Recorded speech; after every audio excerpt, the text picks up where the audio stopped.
আসসালামু আলাইকুম, স্বাগত জানাচ্ছি আরটিভি সন্ধ্যার সংবাদে। আপনাদের সঙ্গে আছি আমি ফারজানা তানি এবং আমি পারভিন মিতু। জুলাই সনদ ও গণভোটের রায়কে ভিন্ন খাতে নিতে একটি গোষ্ঠী বিভ্রান্তি ছড়াচ্ছে বলে জানিয়েছেন প্রধানমন্ত্রী তারেক রহমান। তাদের থেকে সবাইকে সতর্ক থাকার আহ্বান জানিয়েছেন তিনি। বলেন, জনগণের ভাগ্য পরিবর্তনে জড়িত এমন সকল কাজ বাস্তবায়ন করবে সরকার। সারা দেশে 1 লাখ স্বাস্থ্যকর্মী নিয়োগ দেওয়া হবে বলেও জানিয়েছেন সরকার প্রধান। যশোরে আলাদা দুটি কর্মসূচিতে এসব কথা বলেন প্রধানমন্ত্রী। আরও জানাচ্ছেন শামীম চৌধুরী। বন্যা ও খরার হাত থেকে বাঁচাতে এবং দেশে সবুজ বিপ্লব ঘটাতে খালের বিকল্প নেই। বিষয়টি অনুধাবন করে স্বনির্ভর বাংলাদেশ গড়ার প্রত্যয়ে খাল খনন কর্মসূচি চালু করেছিলেন শহীদ রাষ্ট্রপতি জিয়াউর রহমান। 1 নভেম্বর 1976 যশোরের সারসার উলুশিতে কোদালের শানিত ফলায় যে খাল খনন করেছিলেন বাবা জিয়াউর রহমান, সময়ের পরিক্রমায় ভরাট হওয়া সেই খাল পুনঃখননের উদ্বোধন করে নতুন দিনের দ্বার খুললেন প্রধানমন্ত্রী তারেক রহমান। পরে খালের পাড়ে আয়োজিত সুধী সমাবেশে প্রধানমন্ত্রী বলেন, উলুশি খাল পুনঃখননের ফলে সরাসরি উপকৃত হবে এলাকার হাজার হাজার মানুষ। পুনর্খনন করলে এই খালে এই এলাকার মানুষ পানি পাবে। পানি পেলে কি হবে? আমরা দেখেছি প্রায় 20,000-এর মতন কৃষক সরাসরি উপকৃত হবে। প্রায় 1400 টনের মতন বাড়তি খাদ্যশস্য উৎপাদন হবে। প্রায় 72,000-এর মতন মানুষ সরাসরি উপকৃত হবে এই খালে পানি আসলে। প্রধানমন্ত্রী বলেন, যতবারই বিএনপি মানুষের ভাগ্যের পরিবর্তন করতে চেয়েছে ততবারই কোনো না কোনো ষড়যন্ত্র হয়েছে। কোন ব্যক্তি, কোন রাজনৈতিক দল আজকে আমরা দেখতে চাচ্ছি যে গণভোট হয়ে গিয়েছে সেই গণভোটের রায়কে ভিন্ন খাতে তারা প্রবাহিত করতে চাচ্ছে এবং সমগ্র দেশে একটি বিভ্রান্তি তৈরি করতে চাচ্ছে। প্রিয় ভাই বোনেরা, পরে যশোরবাসীর দীর্ঘদিনের দাবি 500 শয্যা বিশিষ্ট হাসপাতালের নির্মাণ কাজের ভিত্তিপ্রস্তর স্থাপন করেন প্রধানমন্ত্রী। সেখানে প্রধানমন্ত্রী বলেন, সারা দেশে 1 লাখ স্বাস্থ্যকর্মী নিয়োগ দেওয়া হবে, যার 80% নারী। বাজেটে ফ্যামিলি কার্ডের জন্য প্রয়োজনীয় অর্থ বরাদ্দ রাখা হবে বলেও জানান সরকার প্রধান। আমাদের লক্ষ্যটা হচ্ছে কত দ্রুত মানুষের কাছে চিকিৎসা সেবা পৌঁছে দেওয়া। আমাদের সরকারের লক্ষ্যটা হচ্ছে যে মানুষকে অসুস্থ হওয়া থেকে দূরে রাখা। আমাদের লক্ষ্যটা হচ্ছে মানুষকে সচেতন করে গড়ে তোলা। কারণ আমাদের সকলকে একটা মনে রাখতে হবে, আমরা যদি সামনে বাড়তে চাই, আমরা যদি দেশকে সামনে নিতে চাই, জাতিকে সামনে নিতে চাই, অবশ্যই একটি সুস্থ জাতির প্রয়োজন। পরে যশোর ইনস্টিটিউট পাবলিক লাইব্রেরি পরিদর্শন করেন প্রধানমন্ত্রী। আপনাদের মতন মানুষদেরকে যখন দেখি তখন আমরা উৎসাহ পাই, আমি ব্যক্তিগত উৎসাহ পাই। শামীম চৌধুরী, আরটিভি, ঢাকা। একটি গোষ্ঠী স্বৈরাচারের দোসরদের সঙ্গে গোপনে আঁতাত করে বিভ্রান্তি ছড়াচ্ছে বলে অভিযোগ করেছেন প্রধানমন্ত্রী তারেক রহমান। বলেন, নির্বাচনের আগে যারা জান্নাতের টিকিট বিক্রি করেছিলেন তারাই সরকারের উন্নয়ন পরিকল্পনা বাধাগ্রস্ত করার চেষ্টা করছেন। শান্তি নষ্টকারীদের জনগণ কোনো সুযোগ দেবে না বলেও সতর্ক করেন সরকার প্রধান। রুদ্র রফিকের রিপোর্ট।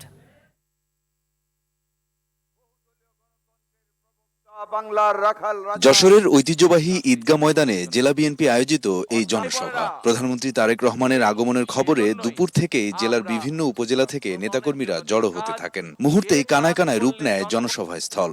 পাকা রাস্তা থেকে যদি গ্রামের কোনো একটি রাস্তা। বিকেল 4:30টার দিকে মঞ্চে ওঠেন প্রধানমন্ত্রী। হাত নেড়ে স্বাগত জানান যশোরবাসীকে। নেতাকর্মীরা স্লোগানে মুখরিত করে তোলে পুরো শহর। দৃঢ় বিশ্বাস। প্রধান অতিথির বক্তব্যে সরকার প্রধান তারেক রহমান বলেন, শহীদ প্রেসিডেন্ট জিয়াউর রহমান ও বেগম খালেদা জিয়ার অসমাপ্ত কাজ শেষ করবে বিএনপি। বিএনপি শহীদ জিয়ার রেখে যাওয়া যে কাজ, অসমাপ্ত যে কাজ, সেই কাজ বিএনপি সম্পন্ন করতে চায়। স্বাধীনতা বিরোধী শক্তি সমাজে বিভ্রান্তি ছড়াচ্ছে বলেও অভিযোগ করেন প্রধানমন্ত্রী। আমরা গত কিছুদিন যাবৎ খেয়াল করে দেখছি, এই দেশের কিছু সংখ্যক মানুষ আছে, তারা একটি বিভ্রান্ত ছড়ানোর চেষ্টা করছে। আমরা দেখেছি অনেক ব্যক্তি হঠাৎ করে অস্বাভাবিক একটি টিকিট বিক্রির কাজে লেগে গেল। বিভিন্ন জায়গায় বিভিন্ন টিকিট বিক্রি। আপনারা পেয়েছেন কোন টিকিট ফিকেট?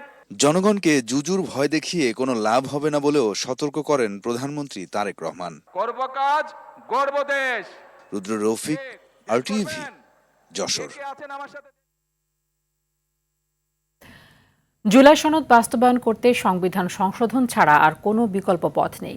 গণমাধ্যম প্রতিনিধিদের সাথে মতবিনিময় সভায় কথা বলেন চিফ হুইপ নুরুল ইসলাম মনি।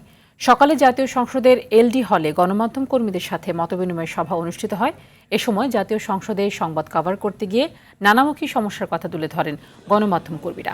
পরে নুরুল ইসলাম মনি বলেন, এসব সমস্যা দ্রুতই সমাধান করা হবে। এ সময় গণতন্ত্র বাঁচিয়ে রাখতে আগামী দিনে সাংবাদিকদের কাজ করার আহ্বান জানান সরকারি দলের চিফ হুইপ। সংসদে কেউ ভুল করলে তা ধরিয়ে দেওয়ার আহ্বান জানান তিনি। মাওলানা সাহেব নামাজ পড়েন, রোজা রাখেন, সেখানে আসলে পর্যাপ্ত কম্পিউটার। আমাদের নেতা তারেক সাহেব বলছেন প্রত্যেকটা লাইন সেমিকলন দাড়ি কমা সব আমরা মানি, যা দক্ষিণ প্লাজায় স্বাক্ষরিত হয়েছে। তা আমরা মানলাম নাকি? সব মানলাম না? তাহলে এই মানার পরে করব কি? মানার পরে যে কাজটা সেটা হলো কনস্টিটিউশনই সংশোধন করতে হবে। এটা হলো মূল কথা। কেন করবো না আর কেন করবো সেইটা বলতে চাই আপনাদের কাছে। কেন করতে চাই না একটা মাত্র কারণে, আমাদের 220 জন নতুন সদস্য, অপোজিশনে যা আসছে সবই নতুন। সংসদ দেখি নাই, সংসদের কার্যক্রম সম্পর্কে তাদের ধারণা নেই। এটা তাদের দোষ নেই, 2টা 3 সেশন গেলে দেখবেন এটা এখন 50 না, তখন ঠিক মতো থাকে আসবে। আসন্ন বাজেটে ফ্যামিলি কার্ড প্রকল্প বাস্তবায়নে প্রয়োজনীয় অর্থ বরাদ্দ দেওয়া হবে বলে জানিয়েছেন অর্থমন্ত্রী আমির খসরু মাহমুদ চৌধুরী। তিনি বলেন, ফ্যামিলি কার্ডের চিহ্নিত সমস্যা সমাধান করা হচ্ছে। নারীদের ক্ষমতায়নের এই প্রকল্প অগ্রাধিকারের ভিত্তিতে বাস্তবায়ন করা হবে। সচিবালয়ে ফ্যামিলি কার্ড প্রকল্প বাস্তবায়নে সংক্রান্ত বৈঠক শেষে সাংবাদিকদের এসব কথা বলেন। অর্থমন্ত্রী বলেন, সফলভাবে ফ্যামিলি কার্ড কার্যক্রম পরিচালনার জন্য আসছে, যা বাজেটে প্রয়োজনীয় অর্থ বরাদ্দ দেবে সরকার। না, সিদ্ধান্ত তো খুবই সিম্পল। ফ্যামিলি কার্ড এই সরকারের ফ্যামিলি কার্ড হচ্ছে এই সরকারের বিএনপির, it is a flagship project. এখানে প্রয়োজনীয় বরাদ্দ দিতে হবে, কারণ এটা মহিলাদের ক্ষমতায়নের একটা প্রকল্প, সাথে সাথে দেশের অর্থনীতির উন্নয়নের একটা প্রকল্প। সুতরাং এই প্রকল্প সঠিকভাবে যাতে বাস্তবায়িত হয়, এত বড় প্রজেক্টে তো ছোটোখাটো ভুল থাকতেই পারে, সেগুলো কারেকশন করে আমরা স্মুথলি যাতে এই প্রজেক্টটা শেষ করতে পারি, সেটা আমরা সিদ্ধান্ত নিয়েছি এবং আশা করি কোনো সমস্যা হবে না। মাদক ও অনলাইন জুয়ার বিরুদ্ধে জিরো টলারেন্স ঘোষণা করেছে সরকার, জানিয়েছেন স্বরাষ্ট্রমন্ত্রী সালাউদ্দিন আহমদ। তিনি বলেন, আগামী 30 এপ্রিলের পর সমন্বিত অভিযানের মাধ্যমে সারা দেশে মাদক ও অনলাইন জুয়ার বিরুদ্ধে আনুষ্ঠানিক উচ্ছেদ অভিযান শুরু হবে। বিকেলে সংসদ অধিবেশনে 71 বিধি অনুযায়ী জাতীয় জনগুরুত্ব সম্পন্ন বিষয়ে আনা স্থগিতাদেশ প্রস্তাবের ওপর দেওয়া বিবৃতিতে তিনি এসব কথা জানান।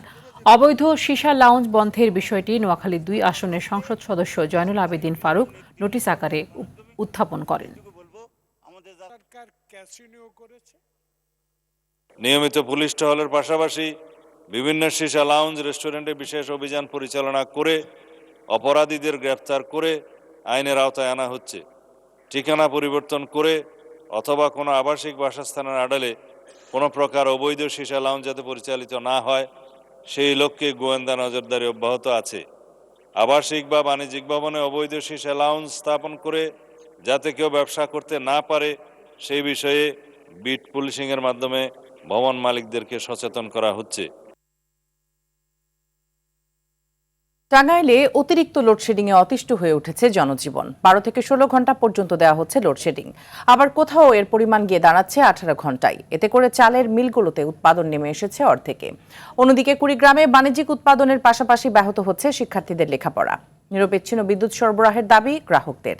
প্রতিনিধিদের পাঠানো তথ্যচিত্রে জানাচ্ছেন আবরার মাহি। টাঙ্গাইলে প্রচণ্ড গরমে ভয়াবহ লোডশেডিংয়ে বিপর্যস্ত হয়ে পড়েছে জনজীবন। লোডশেডিংয়ের কারণে স্বাভাবিক মেশিন চালাতে না পেরে রাইস মিলগুলোতে উৎপাদন নেমে এসেছে অর্ধেকে। ফলে ব্যবসায়ীদের চাহিদা অনুযায়ী চাল সরবরাহ করতে পারছেন না মিল মালিকরা। ভয়াবহ লোডশেডিং থাকায় ঠিকমতো কাজ করতে না পারায় আয় কমে গিয়ে সংসার চালাতে হিমশিম খাচ্ছেন শ্রমিকরা। আর রাইস মিল মালিকরা বলছেন, ঘন ঘন লোডশেডিং এর কারণে মিল চালু রাখা আর সম্ভব হচ্ছে না। কারেন্ট না থাকার কারণে আমাদের অনেক সমস্যা হয়েছে। এই সমস্যার কারণে আমরা কাজ কাম করতে পারতেছি না। সামনে আমাদের পরিবারদেরকে নিয়ে ঈদ কেমনে করবো আমরা? সারাদিনে 1 ঘন্টা কারেন্ট থাকে, আবার 2-3 ঘন্টা নাই। জ্বালানি সংকটের কারণে সরকার যেভাবে আমাদেরকে বিদ্যুৎ সাপ্লাই দিচ্ছে সেভাবে আমরা 1/4 ভাগও আমরা প্রোডাকশন করতে পারতেছি না। অনেক টাকা প্রতিদিন লোকসান গুনতে হচ্ছে। তবে চাহিদার তুলনায় সরবরাহ কম থাকায় লোডশেডিং দেওয়া হচ্ছে বলে জানিয়েছে বিদ্যুৎ বিভাগ। প্রতি 26-এর মধ্যে আমরা ধরেন 26-এর মধ্যে আমরা পাচ্ছিল 12-13, মানে সারাদিন পাচ্ছি 12-13, রাতে গেলে হয়তো 14 বা এরকম, সর্বোচ্চ 15 আর কি। 10 মেগাওয়াটের মধ্যে সবসময় আমাদের একটা লোডশেড আছে। হ্যাঁ, অন্যদিকে দিনের বেশিরভাগ সময় বিদ্যুৎবিহীন থাকে কুড়িগ্রামও। শহরে কিছুটা সময় বিদ্যুৎ মিললেও গ্রামের অবস্থা একেবারেই নাজুক।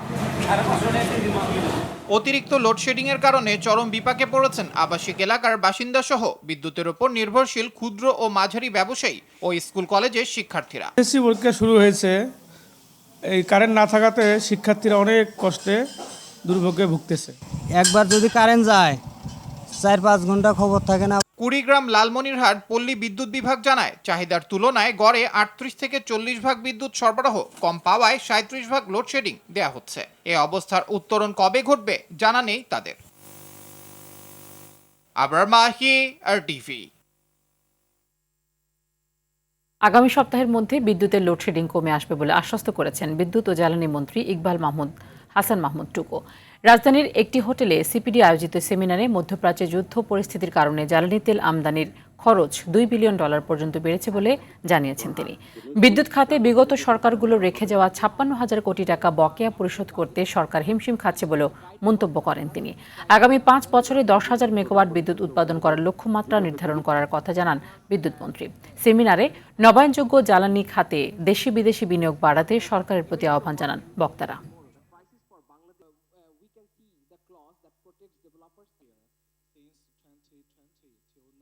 আমাদের প্রত্যেকটা প্রাইভেট জেনারেটর, পাওয়ার জেনারেটর যারা, তাদের বকেয়া। এখন এদেরকে আপনার টাকা না দিলে কয়লা আনবে না, টাকা না দিলে বিদ্যুৎ দেবে না, এর মধ্যে আমরা পড়ে গেছি আপনার। তারপরেও আমি আপনাদের আশ্বস্ত করতে চাই, অনেক কষ্ট করে আশা করি যে আগামী সপ্তাহের মধ্যে বিদ্যুতের অবস্থা কিছুটা ইমপ্রুভ করবেন। কিছু কিছু প্রাইভেট পাওয়ার জেনারেটর যারা আছে তারা আপনার পাওয়ার দেওয়া শুরু করবে। জুলাই আন্দোলনে কারফিউ এবং ব্যবসায়ীদের নিয়ে বৈঠক করে হত্যাকাণ্ডে সহায়তার মামলায় সাবেক আইনমন্ত্রী আনিসুল হক ও শেখ হাসিনার উপদেষ্টা সালমান এফ রহমানের বিরুদ্ধে পরবর্তী সাক্ষ্য গ্রহণ 7 মে। বিচারপতি গোলাম মর্তুজা মজুমদারের নেতৃত্বাধীন আন্তর্জাতিক অপরাধ ট্রাইব্যুনাল 1 আজকের সাক্ষ্য গ্রহণ শেষে এদিন নির্ধারণ করে। পরে এই ট্রাইব্যুনালে ডিজিএফআইয়ের JICতে গুম নির্যাতন মামলায় শেখ হাসিনা ও সেনা কর্মকর্তা সহ 13 জনের বিরুদ্ধে জবানবন্দি দেয়া অবসরপ্রাপ্ত ব্রিগেডিয়ার জেনারেল আব্দুল্লাহিল আমান আজমির জেরা অনুষ্ঠিত হয়। কালও হবে এ সাক্ষীর জেরা। অন্যদিকে ট্রাইব্যুনাল 2-এ ওবায়দুল কাদের সহ যুবলীগ ও ছাত্রলীগের শীর্ষ 7 নেতার বিরুদ্ধে করা মামলায় তদন্ত কর্মকর্তার জেরা সম্পন্ন হয়েছে। যুক্তিতর্ক উপস্থাপন শুরু 17 মে।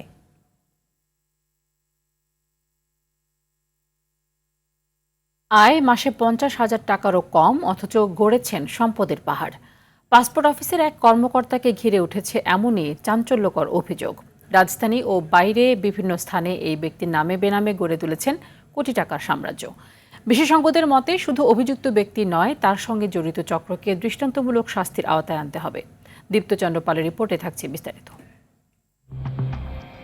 মাদারীপুর জেলা পাসপোর্ট অফিসের সহকারী পরিচালক মোহাম্মদ হেলাল উদ্দিন দুর্নীতির মাধ্যমে কামিয়েছেন কোটি কোটি টাকা। এমন তথ্যের ভিত্তিতে মাঠে নামে আরটিভি। অনুসন্ধানে উঠে আসে চমকপ্রদ তথ্য। কয়েক বছর আগেও মোহাম্মদপুরের জাকির হোসেন রোডের এই বাসায় ভাড়া থাকতেন হেলাল উদ্দিন। ওই আদাওয়ালে ওর জমি আছে, ওই আরো মানে অনেকগুলো আছে, মানে সে তো আমাকে ভাড়া থাকতো। তো যারা চাকরি করে মানে কোটি কোটি টাকা মানে মালিক হয়ে গেছে মানে না। অল্প সময়ের ব্যবধানে বদলে যায় দৃশ্যপট।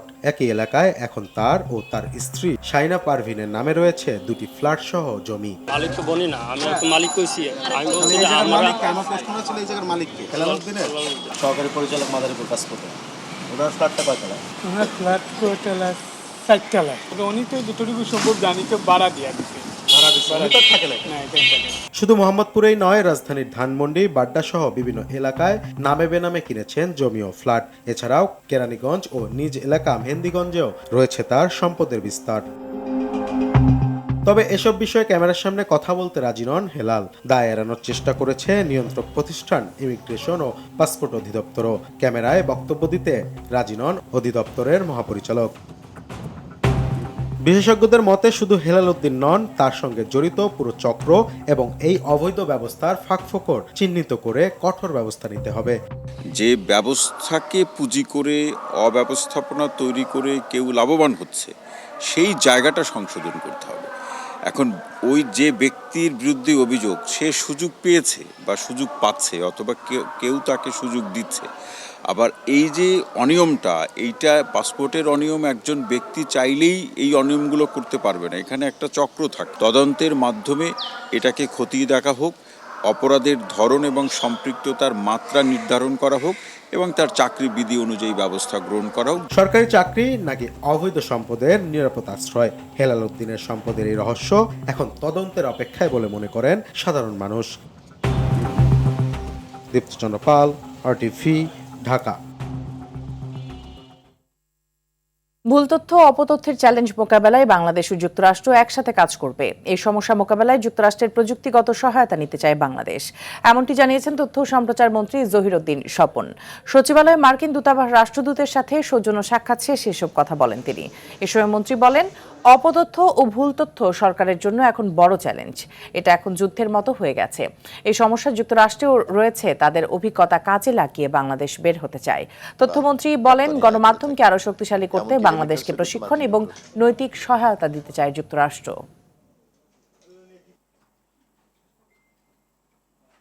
এটা মূলত একটা জাস্ট রুটিন সৌজন্যতা। মিসইনফরমেশন এবং ডিসইনফরমেশনকে কমব্যাট করাটা একটা প্রধান চ্যালেঞ্জ। তথ্য মন্ত্রণালয়ের দিক থেকেও এটা আমাদের জন্য একটা এখন যুদ্ধে পরিণত হয়েছে।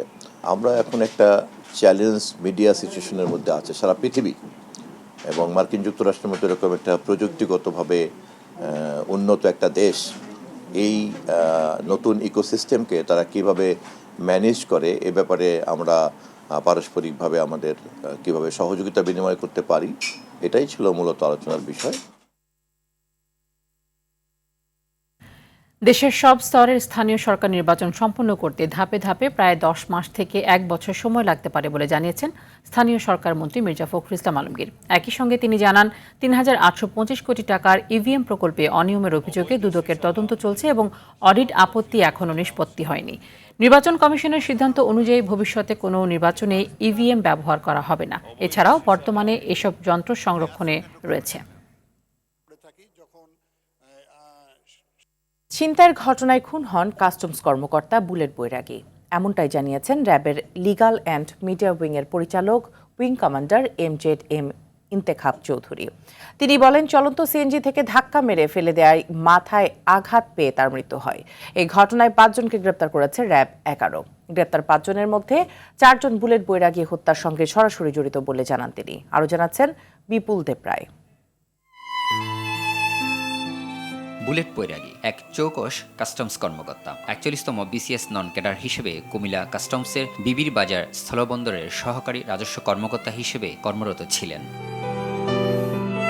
44তম বুনিয়াদী প্রশিক্ষণ শেষে চট্টগ্রাম থেকে কুমিল্লা ফেরার পথে শুক্রবার রাতে নৃশংসভাবে খুন হন তিনি। পরে শনিবার সকালে ঢাকা চট্টগ্রাম মহাসড়কের কুমিল্লার কোটবাড়ি এলাকার আইরিশ হিল হোটেলের পাশের ফুটপাতে ওই কাস্টমস কর্মকর্তার মরদেহ পাওয়া যায়। এই ঘটনায় 5 জন আসামিকে গ্রেপ্তার করেছে র্যাব। সংবাদ সম্মেলনে র্যাবের পক্ষ থেকে জানানো হয়, আসামিরা পেশাদার ডাকাত ছিল। ছিনতাই করে তাকে সিএনজি থেকে ফেলে দিয়ে হত্যা করা হয়। উক্ত হত্যাকাণ্ডের সাথে জড়িত অভিযুক্ত মোহাম্মদ সোহাগ, ইসমাইল হোসেন জনি, ইমরান হোসেন হৃদয়, রাহাত হোসেন জুয়েল এবং মোহাম্মদ সুজনকে কুমিল্লা হতে গ্রেফতার করা হয় এবং এই হত্যাকাণ্ডের সাথে সংশ্লিষ্ট একটি সিএনজি, চাপাতি, সুইচ গিয়ার, ফোর্জিং হ্যামার এবং অন্যান্য দ্রব্যাদি উদ্ধার করা হয়। তবে এই ঘটনার সাথে আরও কেউ জড়িত আছে কিনা তা খতিয়ে দেখছে বলে জানান র্যাব। পরবর্তীতে আরও যে ইনভেস্টিগেশনগুলো হবে, এই ঘটনার সাথে, এই মামলার সাথে সম্পর্কিত যেই আইও থাকবেন, তারা তাদের ইনভেস্টিগেশনে বের করে নিয়ে আসবেন। শনিবার রাতে কুমিল্লা সদর দক্ষিণ মডেল থানায় অজ্ঞাতনামা আসামিদের বিরুদ্ধে হত্যা মামলা করেন নিহতের মা নীলিমা বৈরাগী। বিপুল দেবরাই, RTV, ঢাকা।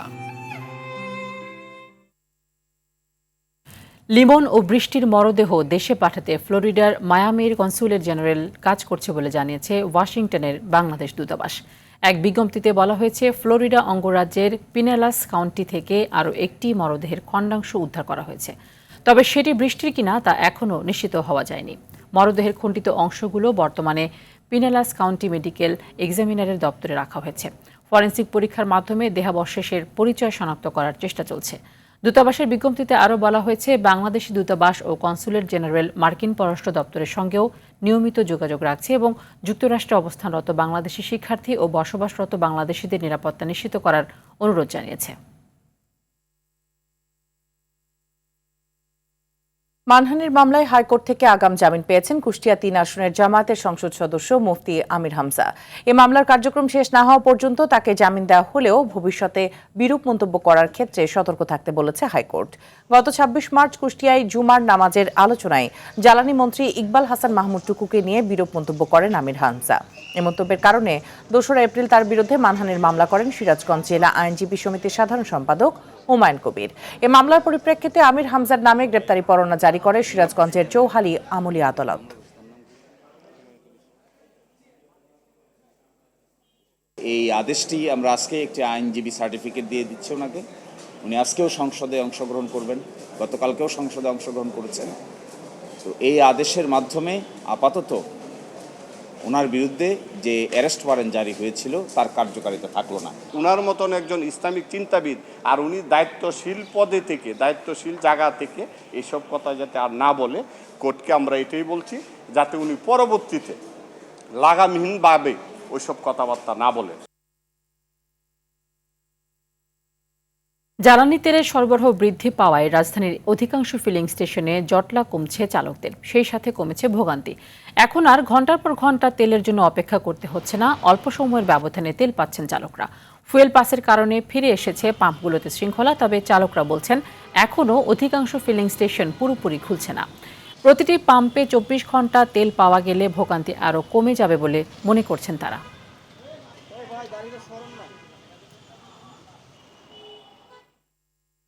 এদিকে সরকারের পক্ষ থেকে জ্বালানি তেলে পর্যাপ্ত মজুদ নিয়ে আশ্বস্ত করা হলেও কিছুতেই হিসেব মিলছে না মাঠের বাস্তবতায়। নানা পদক্ষেপ ও সর্বশেষ লিটার প্রতি ১৫ থেকে ২০ টাকা দাম বাড়িয়েও নিয়ন্ত্রণে আনা যাচ্ছে না সংকট পরিস্থিতি। গাজীপুরে কালিয়াকৈরে জ্বালানি সংকটের প্রভাব পড়তে শুরু করেছে পরিবহনের পাশাপাশি শিল্প কারখানাগুলোতে।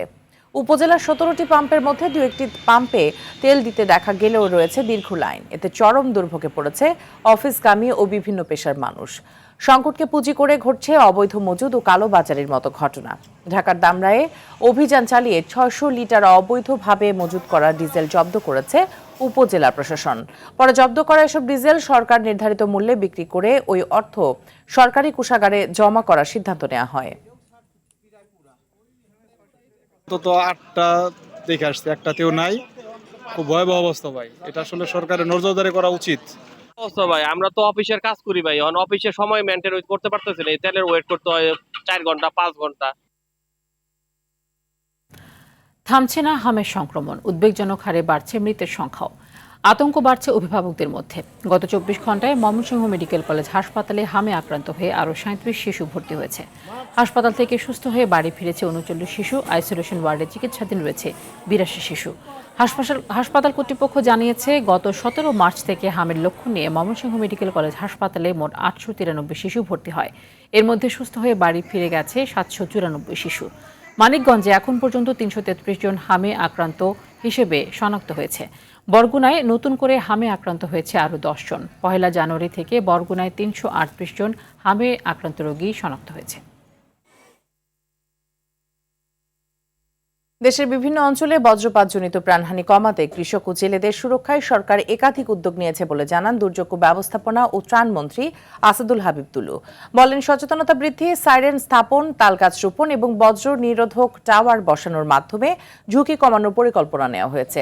বিকেলে জাতীয় সংসদের অধিবেশনে জরুরি জনগুরুত্ব সম্পন্ন বিষয়ে মনোযোগ আকর্ষণ নোটিশের জবাব এসব কথা জানান মন্ত্রী। সুনামগঞ্জে ১ আসনের সংসদ সদস্যদের আনা আকস্মিক বজ্রপাতজনিত ক্ষতি মোকাবেলায় সঠিক গবেষণা ও বিজ্ঞান ভিত্তিক পদক্ষেপ গ্রহণে বিষয়টি উত্থাপন করেন।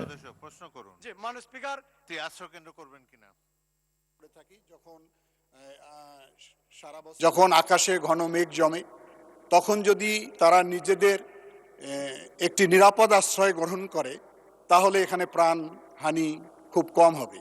সে কারণে আমরা চাচ্ছি যে আমাদের তরফ থেকে এই সময় আমরা ওই অঞ্চলগুলোতে সাইরেনের ব্যবস্থা করার পরিকল্পনা আমরা গ্রহণ করেছি, যাতে করে ওই সমস্ত কৃষক, বিশেষ করে যারা মাঠে কাজ করে, তারা যেন সময় মতো একটি নিরাপদ জায়গায় আশ্রয় গ্রহণ করতে পারে। সৃজনশীল কাজের সুরক্ষা ও স্বীকৃতি নিশ্চিত করতে বিশ্বজুড়ে পালিত হয় বিশ্ব মেধা সম্পদ দিবস। দিবসটি উপলক্ষে গতকাল বাংলাদেশ কপিরাইট অফিসের উদ্যোগে রাজধানী ঢাকায় আয়োজন করা হয় সেমিনারের। এ সময় মেধা সম্পদের সুরক্ষা ও সৃজনশীল কাজের স্বীকৃতি স্বরূপ সম্মাননা অর্জন করেছে বেঙ্গল মাল্টিমিডিয়া লিমিটেড। আরও জানাচ্ছেন আলমগীর শেখ। যে কোনো নতুন চিন্তা, বৈপ্লবিক উদ্ভাবন যা একজন মানুষের প্রজ্ঞা ও মেধা থেকে জন্ম নেয়, সেটিই তার আসল সম্পদ। উদ্ভাবকের এই সৃজনশীলতাকে সম্মান জানাতে এবং তাদের মেধার আইনি সুরক্ষা দিতে প্রতিবছর পালিত হয় বিশ্ব মেধা সম্পদ দিবস। প্রতিবারের মতো এবারও রাজধানীর আগারগাঁওয়ে বাংলাদেশ কপিরাইট অফিসের উদ্যোগে বিশ্ব মেধাস্বত্ব দিবস উপলক্ষে রোববার বিকেলে আয়োজন করা হয় এই সেমিনারের। IP and sports ready set innovate শীর্ষক সেমিনারে অংশগ্রহণকারীরা কপিরাইট সুরক্ষা নিয়ে নানা মতামত তুলে ধরেন। যথাযথ কন্টেন্ট বানিয়ে যদি সেখানে আপলোড করা হয়, সেগুলোকে আপনারা সিলগালা করে দেন, এটা আইনের মধ্যে নিয়ে আসেন, এটা নিয়মের মধ্যে নিয়ে আসেন। আমি এই ব্যবসা থেকে সরে গিয়েছিলাম বিকজ অফ পাইরেসি, এবং চলচ্চিত্রে এত বেশি পাইরেসি ছিল। পরবর্তীতে যে কপিরাইট আসছে আমাদের দেশে, আসার পরে অনেক উন্নতি হয়েছে, কিন্তু আরও অনেক দূর আমাদের এগিয়ে যেতে হবে। জবাবে সরকারের পক্ষ থেকে প্রয়োজনীয় সহায়তার আশ্বাস দেওয়া হয় সেমিনারে। এখান থেকে আমরা যে তথ্যগুলো পেলাম যে অলরেডি এটা রেডি হয়ে আছে, সরকার এটা গ্রহণ করতে পারছে না। তো এই যে ব্রিজটা, এটাই তো সরকারের কাজ। ইনশাল্লাহ আমরা সেই কাজগুলো করব, আর আপনাদের সাথে আমাদের ইনশাল্লাহ ইন্টারাকশন হবে। সেমিনারে মেধা সম্পদ সুরক্ষা ও সৃজনশীল কাজের স্বীকৃতি হিসেবে সম্মাননা স্মারক ও সনদপত্র পায় বেঙ্গল মাল্টিমিডিয়া লিমিটেড। এ সময় সৃজনশীল কর্মের সুরক্ষা নিশ্চিত করতে কপিরাইট বিষয়ে আরও সচেতনতা বাড়ানো জরুরি বলে জানান আরটিভির সিইও সৈয়দ আশিক রহমান। আমি আশা করব যে সমস্যাগুলো আছে সেগুলো আমরা একসাথে বসেই সমাধান করতে পারি। সবাই যদি একসাথে খুব পজিটিভভাবে কাজ করি, এমন কোনো কিছু নাই দুনিয়াতে যেটা সম্পন্ন করা যায় না।